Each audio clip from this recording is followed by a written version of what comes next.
National Weather Service in Blacksburg has issued a severe thunderstorm warning for the city of Martinsville, western Henry County, eastern Franklin County, until 5 p.m. Eastern Daylight Time. At 4:12 p.m. Eastern Daylight Time, a severe thunderstorm was located over Figsboro, or near Bassett, moving northeast at 45 miles per hour. Hazard, 60 miles per hour wind gusts. Source, radar indicated.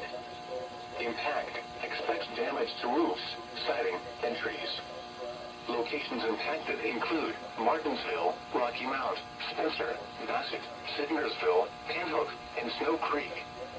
This includes the following locations: the Martinsville Speedway and Martinsville Airport.